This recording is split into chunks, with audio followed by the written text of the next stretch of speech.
Господи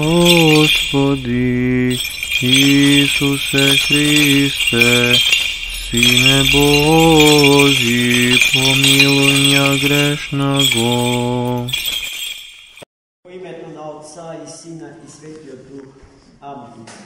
Возлюбени во Христа Бога, браќи и сестри, денешното свето евангелско четиво, напишано од раката на светиот апостол и евангелист Матеј,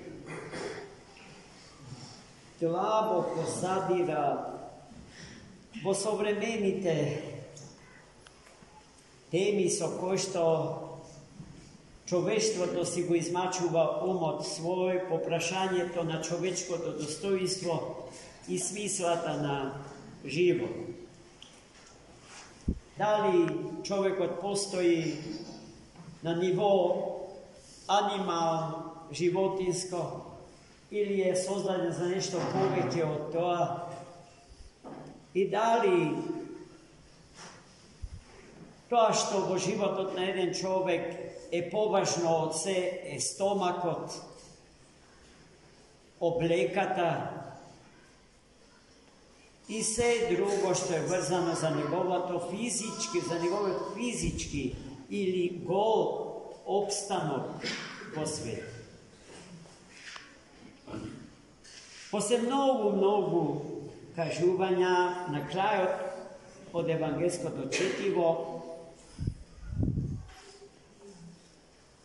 евангелистот Матеј ни го дава одговорот на сите тие прашања, така што укажува на фактот дека човекот не е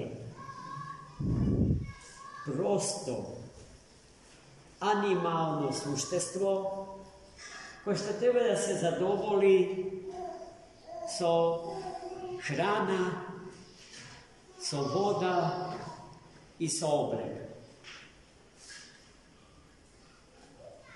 И тоа евангелистот ни го дава до знаење преку повикот, попарно од се и над се, да се залагаме и целите себе си да се вложиме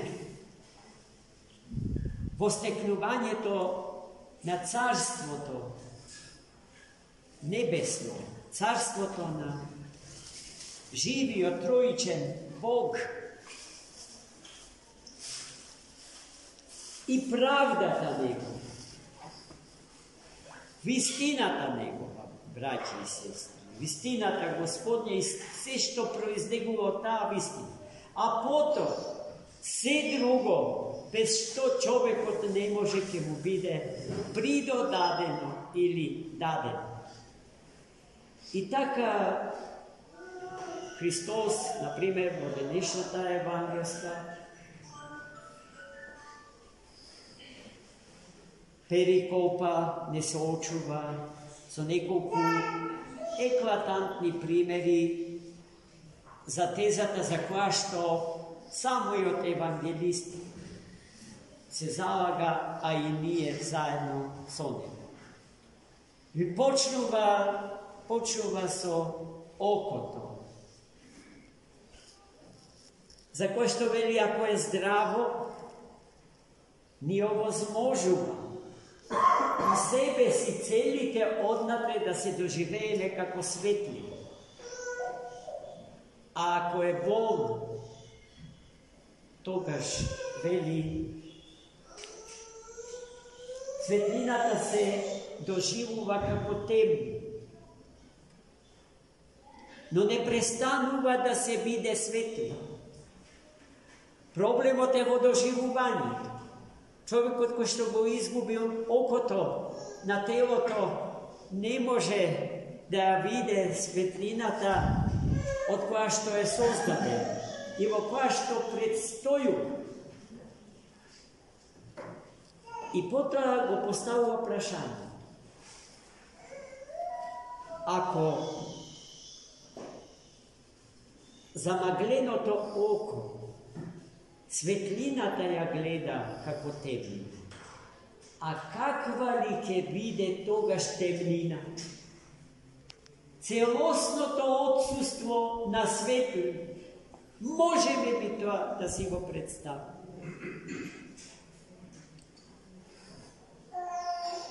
Bez toj organ, na телото и на душата, без окото, а тоа е во аскетска смисла срцето на човекот.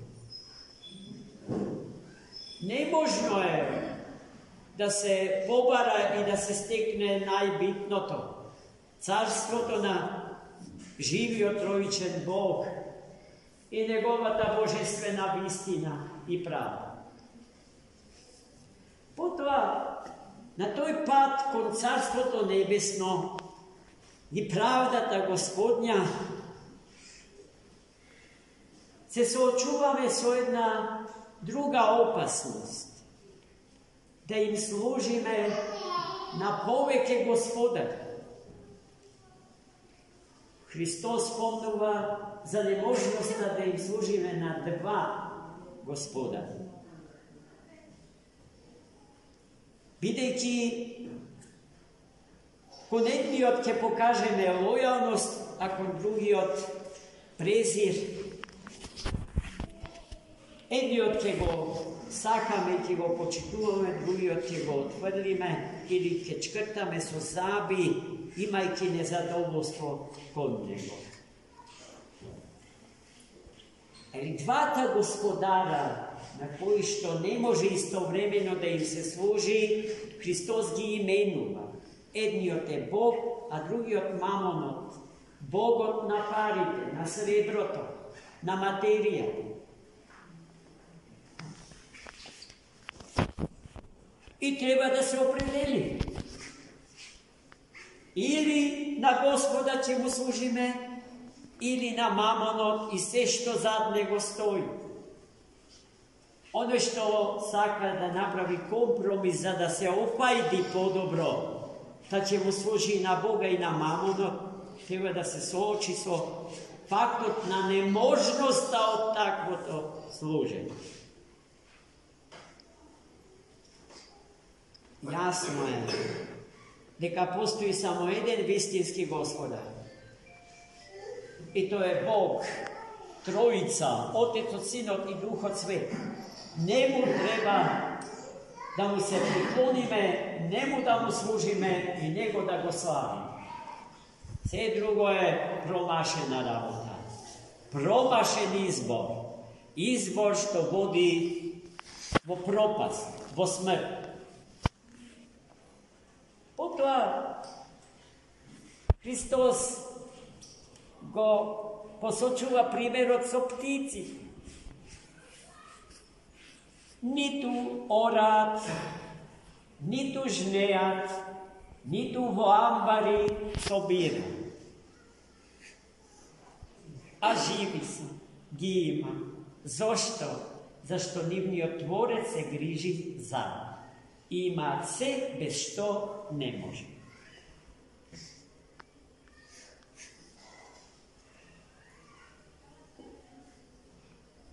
Христос исто така, на крајот од овој пример, го поставува прашањето.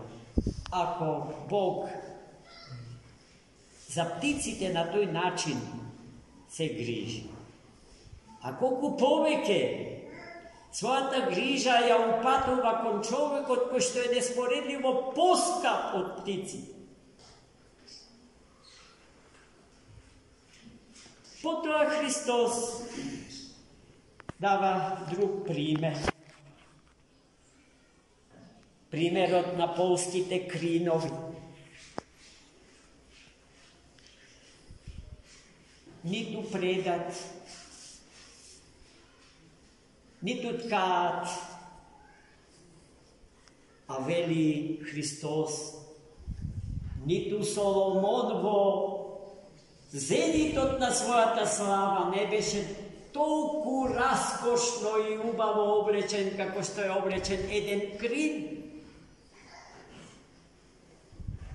Не сте ли вие луѓето поскапи од сите кринови?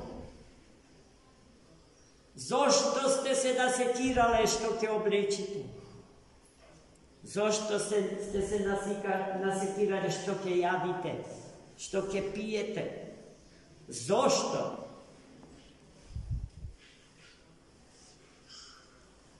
I najposle go kažu, a to što nije na početak go kažeme. Najvažno to što treba da go pobarame vo našoj život je carstvo to natrojedni od Bog i njegova ta pravda. A potom sve drugo ke ni bide dadeno. Gledajte, braći i sestri, živejme vo vreme, vo koje što paganite, novite pagani, za koji što Hristos vo dnešното evangelije veli neka se isplašeni za stomakot, za pitijeto, za oblekata. Современите пагани во суштина се старите пагани. Ништо ново во нивниот живот и во нивниот однос кон животот и светот не се променило. Тие го преплашуваат човекот со глад, со сиромаштво, со голотија, со се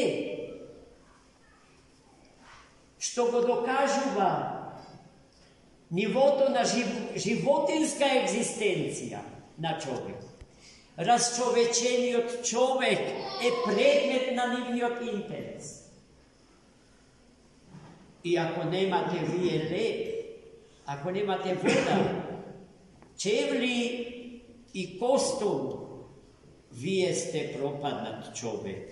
Тоа е тоа што треба да го сакате со сето срце, со сета душа, со сиот ум. Тоа, бидејќи ништо друго освен тоа реално не постои.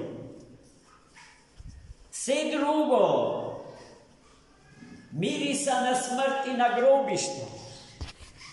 А со тоа се завршува животот на човекот. И гледајте, браќи и сестри, царството на троедниот Бог како можност се отварва. И правдата негова се отварва. Вистината Господња, вистината за човекот, вистината за светот. Есхатолошките димензии од постоењето на се што рацете Господни го создадат. И човекот се сведува на ниво на мравка, на микроб, кој што не е ни достоен да го има, поради што подостојно е некоја машина да го замени човекот во иднина. А таа машина е производ на рацете човечки. А се што е производ на рацете човечки ја ќе ја доживее судбината на својот Творец. Гледајте колко е добро што вистината за човекот е сосема поинаква. Човекот е дело на рацете Господни, последица на божествената креација. И судбата негова е судбата на неговиот Творец. А тоа значи вечниот и несмртен живот. Па зашто ќе се определиме, браќи и сестри? За Бога или за мамон?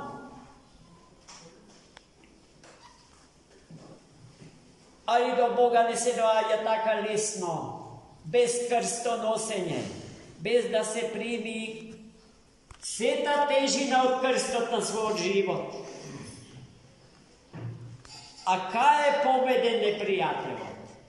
Каде е победен ѓаволот? Каде е победена смртта, ако не на крстот?